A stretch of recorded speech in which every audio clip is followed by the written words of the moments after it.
السلام عليكم. الحمد لله رب العالمين. الصلاة والسلام على أشرف المرسلين سيدنا محمد رسول الله صلى الله عليه وسلم وعلى آله وصحبه أجمعين. أما بعد. നിങ്ങൾ ചോദിച്ച എല്ലാറ്റിൽ നിന്നും അവൻ നിങ്ങൾക്ക് നൽകുകയും ചെയ്തിരിക്കുന്നു.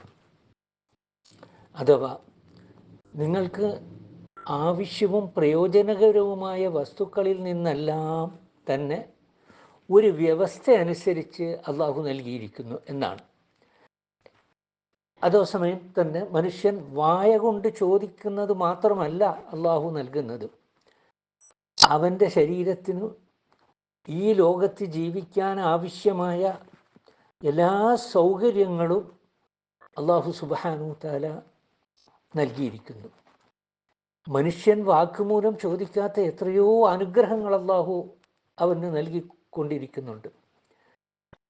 അതേസമയം മനുഷ്യൻ ചോദിക്കുന്ന പല കാര്യങ്ങളും അവന് സാധിക്കാതിരിക്കുന്നുമുണ്ട്.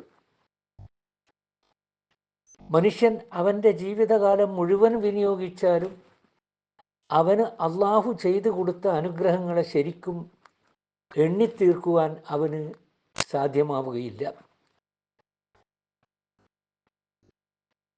ഇമാം ഷാഫി റഹ്മത്തുള്ളാഹി അലൈഹി പറയുകയുണ്ടായി, അള്ളാഹുവിന് സർവസ്തുതിയും അവൻ്റെ അനുഗ്രഹങ്ങളിൽ ഒന്നിനും തന്നെ നന്ദി നിർവഹിക്കാവുന്നതായാൽ അത് നിർവഹിക്കുന്നവൻ അവന് നന്ദി ചെയ്യുവാൻ കടമപ്പെടുന്ന വിധം ഒരു പുതിയ അനുഗ്രഹം കൂടി ലഭിച്ചുകൊണ്ടല്ലാതെ നന്ദി കാണിക്കുവാൻ കഴിയില്ല.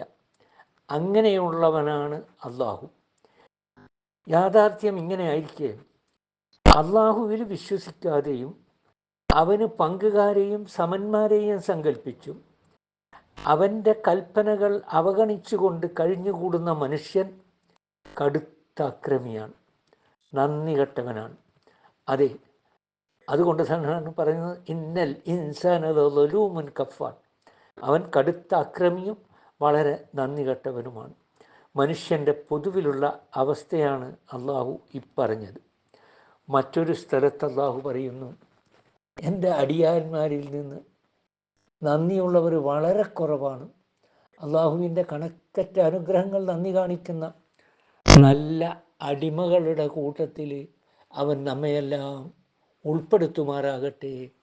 വാഖിറു ദഅ്വാനാ അനിൽ ഹംദുലില്ലാഹി റബ്ബിൽ ആലമീൻ.